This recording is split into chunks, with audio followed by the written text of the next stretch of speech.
Welcome to the Marc Steiner Show here in the Real News. I'm Marc Steiner, and as always, it's good to have you all with us. The armed right wing in America is a very serious threat to our country, to our lives, to our future. In some parts of our nation, like Oregon, the Northwest, the mountain states, the border states, are particularly swarming with armed right-wing militias and individuals who have few compunctions for killing those they see as the enemy. Like anybody white who demonstrates for black lives is an Antifa terrorist, for them to be taken out. Now, this played itself out in Portland, Oregon just recently at the end of February. There was a march to honor Amir Locke, who was killed by Minneapolis police, and Patrick Kimmons, who was killed by Portland police. Now, far from the heart of the demonstration were 5 women serving as security monitors, and they were confronted by a man who swore misogynist epithets at these women. He then opened fire, killing June Knightley, who was affectionately known as T-Rex. 5 of the women were wounded, 2 critically. The murderer was shot by another man who came to the women's defense. And when the police arrived, en masse, only to arrest the man who stopped the rampage. Now, we're going to delve into all of that, what happened that evening, but also take a deeper look into the armed world of neo-fascists in America, with a man who's been covering this for some time and has joined us before, and I'm glad he's back with us now, Shane Burley. And Shane's written 2 books, Why We Fight, Essays on Fascism, Resistance, and Surviving the Apocalypse, and Fascism Today, What It Is and How to End It. He's written for the Jacobin, In These Times, NBC News, Truthout, and many other publications. He's at work on an anthology of anti-fascist writing called No Pasaran, and a new book on anti-Semitism. And welcome back, Shane. Good to have you with us. Thanks so much for having me back. So take us back to the other week and what happened in Portland exactly. I don't know, were you there? Or I wasn't there. No, I wasn't. Okay. So talk a bit about what happened and to our listeners across the globe. So because there's been an escalation in protests here around the George Floyd protests in 2020 and have continued basically up till now, there's a regular interval police protest, abolitionist protests confronting police violence. There was again that night, another protest talking about the folks that you mentioned being killed, but also everyone that's been kind of under assault from police violence. So a neighbor came out, decided to confront the folks. As reports that come out later, this person had been kind of themselves a part of a pathway of radicalization. So they had been, obsessed with the protests, conspiracy theories around Antifa and other things. Got into a conflict and opened fire on a group of people, killing one of them, like you mentioned. And it was only when a counter-protester actually shot back and hurt them very badly that they were able to stop. And that's likely what saved people's lives was the armed counter-demonstrator shooting back. This is pretty common. The shooting itself is significant, but having those kinds of threats is reasonably common. You and I were talking before the show. I, as a journalist on site, usually wear a bulletproof vest when I'm at these sorts of events. Yeah. Absolutely. And when it was large scale, I would have to wear a AAA rated helmet. That's a bulletproof military grade helmet, and also a gas mask and ballistic goggles that could withstand being hit by police munitions. Because we're talking about a 3-way fight here. We're talking about threats from the far right groups or reactionary vigilante types, and also an assault from the police. So like you mentioned, a crowd of protesters gets shot, and then the one person defending themselves is the one that gets arrested. And that's not an uncommon dynamic. So those spaces are quite frightening in a lot of ways. So, one of the dynamics here, I think that you mentioned briefly, and that I read in a number of pieces about what happened in Portland, was the issue of the guy firing back and shooting the guys. I think his name was Ben Smith, the guy who did the killing, and who's now in custody, we should add. But people, I can see people going, "Oh, what? Wait, what do you mean? The guy? So now we're going to be carrying guns to demonstrations, and there are going to be shootouts." Let's talk about what is going on and what you think this dynamic is that's taking place. Portland's one of those places when it's not that difficult to get an open carry or concealed weapon permit. People have them all over the state. So talk a bit about what you think that means and what that portends. Yeah, I mean, just to make so people understand, this isn't like a state where there are pistol permits. I can go out and I can buy a gun with really no problem. Concealed carry permits come without like a police interrogation or anything. You take an online class, takes about an hour. And then you get a concealed carry permit. So it's really easy to have guns here. And Portland, Oregon residents on average own guns a lot more than other parts of the country.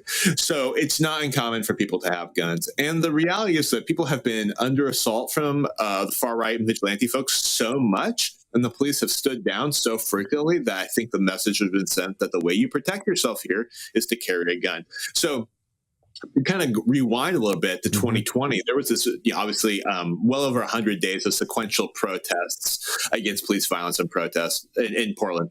And then in August 22nd, there was this Back the Blue rally where Oath Keepers, 3%ers, other far-right militias came and basically attacked the protesters. It was like an all-out assault. So they were, pulling guns, they were hitting people with munitions, tear gas, paintballs, batons. Lots of people were very seriously hurt. This is the one time the police chose not to intervene. Before and after, they had been beating up protesters regularly, using tear gas, military grade, CS gas, hitting people with batons, did the same nightly. But in this one case, they stayed several blocks away and got on the megaphone and told people to police themselves. So what that says to me is that— Are you saying they told people to police themselves, or that's just— on the megaphone, they said, make sure to police yourself. Huh.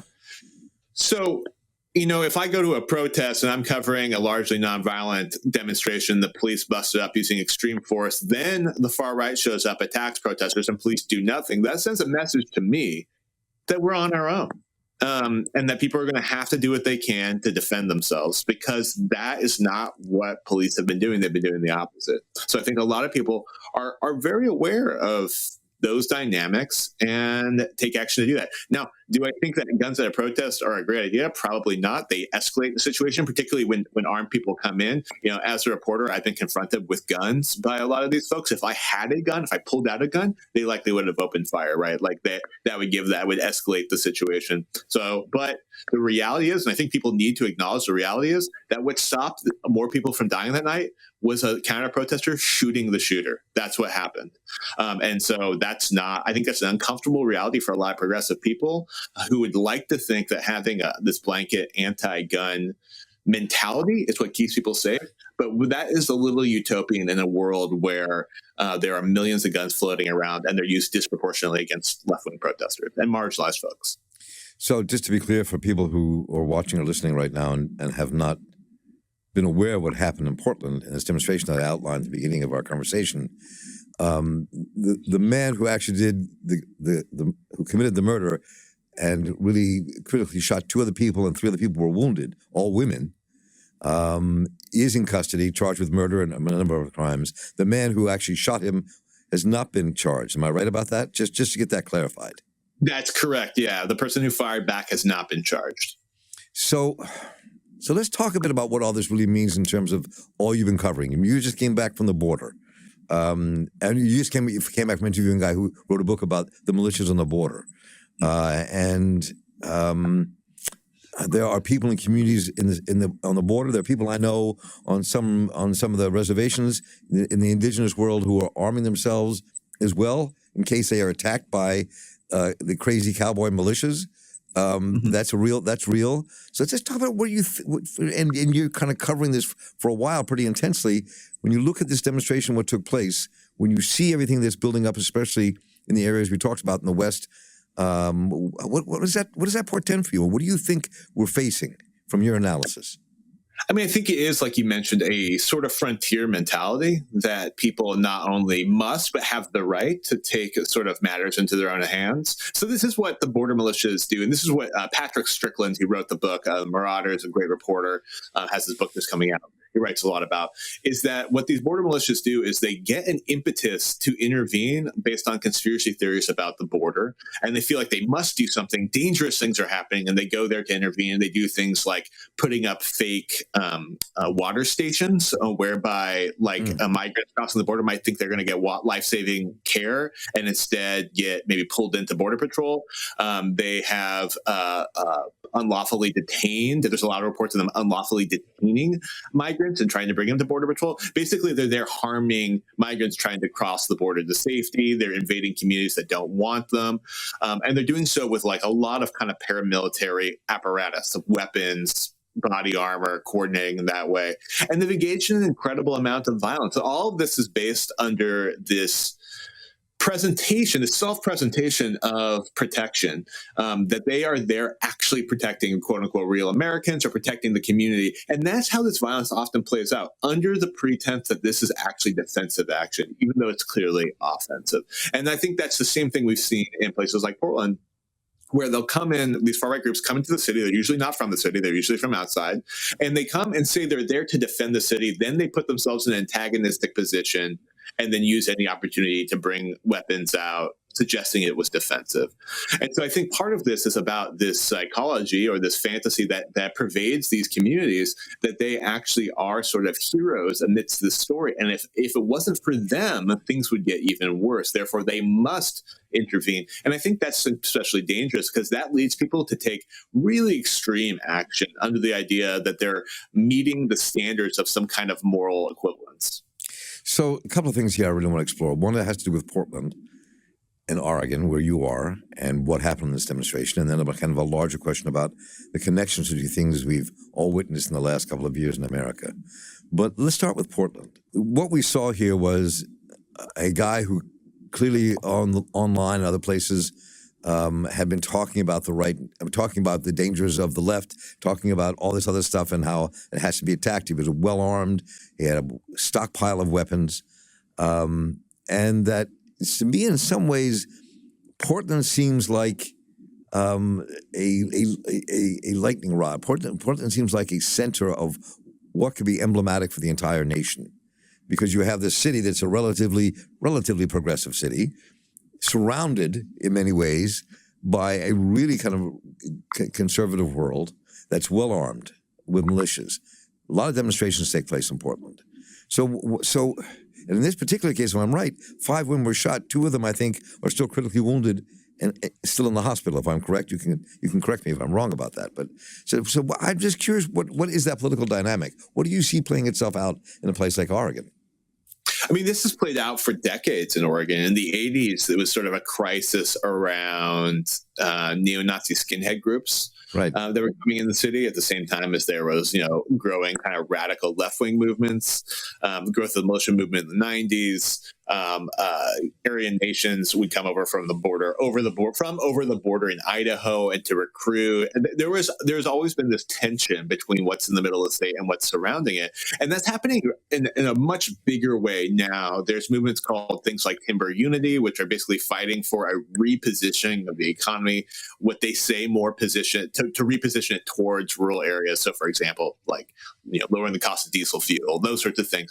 Those are actually become really contentious points that are then wrapped up with social politics as well. So what we're seeing is the further kind of radicalization of all right-wing politics in the state. That includes like the politicians that are much more beholden to kind of militia influences in their primaries. And we're seeing it in basically all the ways that the COVID crisis and the economic crisis that's followed has intensified those conditions, is only making it more of a sharp line divide. So we're seeing Europe, like you said, it's called here the I-5 corridor because it goes from, Vancouver, Portland down to Eugene, Oregon. And then to the right and left of it are deeply rural areas, many of which have had their social services completely stripped out, that don't have like a lot of the deep community supports that you need, have deep levels of poverty increasing, and are having shrinking populations. And so that creates a really volatile mix where the center of the state controls politics and sort of the agenda of the state at large. The other people feel disenfranchised and they have a very big disconnect from one another. You raised a couple of points here before I get to the larger question and we conclude together. And I, many years back, I lived in Oregon for a short while, and in the southwest part of Oregon, and in it was a kind of a political commune, collective community that lived out in rural Oregon, and all my friends still live there. A lot of my friends still live there. But one of the things that happened there was this coalition that people consciously built in the 70s and partially the 80s as well, I think, between the indigenous rural community Mhm. the indigenous community and this group of people who had moved into Oregon to live, to fight around the same issues, to save the environment, to save jobs. And you raised an issue here about what people face in rural Oregon and other parts of our country, where the timber industry declining, other things declining, people are desperate and don't have a lot. And so in the middle of that rise this kind of nationalist, very racist movement that can pull people in to say, you know, we have to fight the wealth of this country, but from a very right-wing perspective. So what do you think is the possibility for something broader to be built that crosses lines that people don't think can be crossed, addressing the issues that face people who move to the right and arm themselves in the face of what they face? I mean, I think this is the question, right? It's how are you going to get right-wing people to organize in a way that confronts their grievances practically? Because their grievances are real, right? Like conservative, the poverty of rural conservative areas is real and only getting more severe. And their types of organizing, you know, obviously from our perspective, are going to be a kind of a failure. They're not actually going to get the conditions that they need to get at to solve those problems. I mean, there's a big part of it. Part is that the organized left of the last 30 years has centered itself on college campuses and in urban areas. The labor movement, which was a lot of ways one of the bridges to larger social movements for just working class folks. They might actually get involved in larger issues through a union. Those have declined. Churches, also a place where people engage in civic life, not always progressive, obviously, but it is a way that they commune with their neighbors. That started to decline. So a lot of the institutional world has left, and what it's been replaced by is, frankly, Facebook groups and places that are really sort of endemic with conspiracy theories. So the answer, I think, is to find ways of bridging those out of a shared practical necessity, not for like going in there in the kind of proselytizing way that a lot of progressive groups do, right? Out of that shared necessity, you know, right. Like the way that a lot of right-wing conservative groups have dealt with, for example, the land is that based on a certain kind of property entitlement rather than shared use. Like I think you're talking about with the coalitions that would involve indigenous folks, where they're like, you know, like we're here to preserve the land, protect people's, indigenous legacies, but also just the kind of the environmental continuation of the space. That kind of logic has been gone, and I think we need to re-engage what that actually looks like, and have to show people that a more progressive approach, or one that's inclusive, actually wins real material gains for people's lives.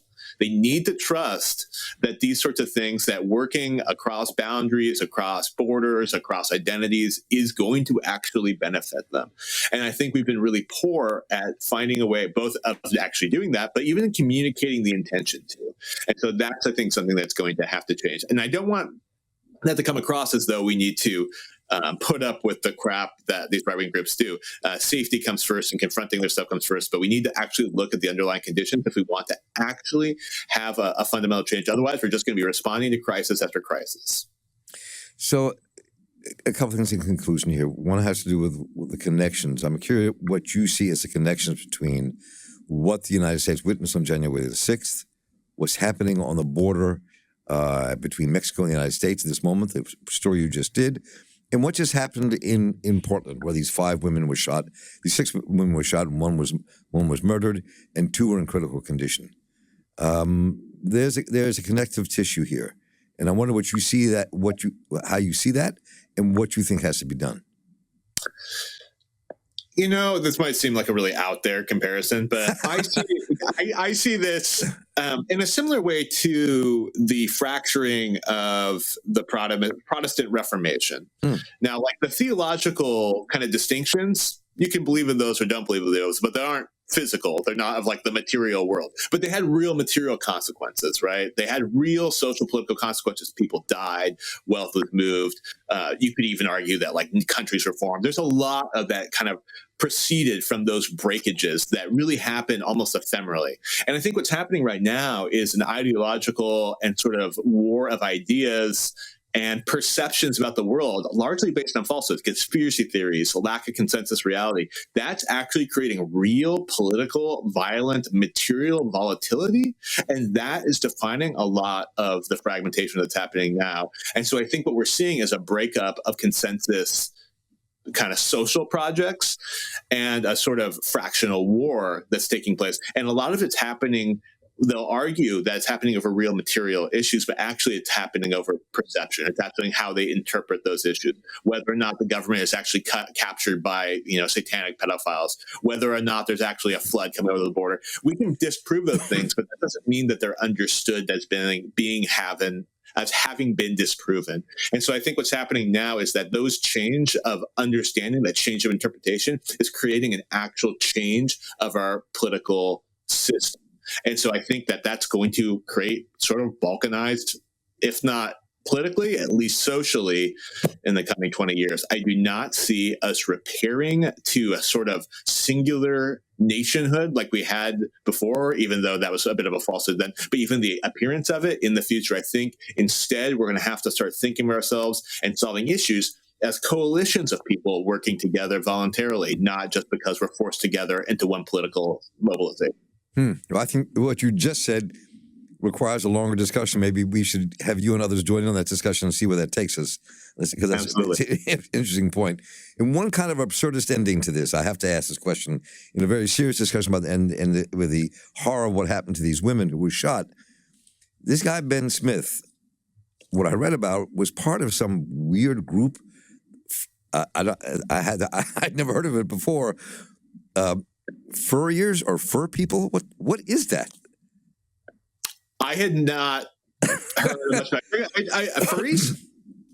Are we talking about furries? Yes, right. I'll talk about furries all day. So furries are folks that like to dress up and act as animals for sometimes erotic reasons, and sometimes just to kind of embody what they think is the spirit of the animal. But it's become a kind of big, vibrant subculture over the last 10, 20 years. Lots of costumes and pageantry and shared conventions and kind of camaraderie and that kind of thing.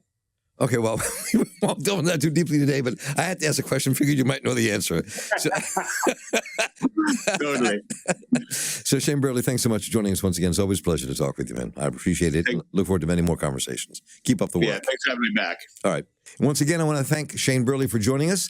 You can read his work at Truthout in many other places, and we'll be having him back. And reminding you all that on March the 15th, we'll be launching a 5-part series on the rise of the right with my co-host, Bill Fletcher Jr. You don't want to miss that. And we'll be continuing our look at the right in the course of this year in programming throughout the year, because it's an important issue that we all have to confront and face for the future. So for all of our colleagues and friends here at The Real News, Dwayne Gladden, Kelly Rivera, Stephen Frank, and those who make this show possible, I want to say thank you. And all of you to please keep on tuning in, whether you're watching us or listening to us, and write to me at mss@therealnews.com, and I'll write you right back with whatever you have to say. So I'm Marc Steiner here for The Real News. Thanks for listening, thanks for watching, and take care.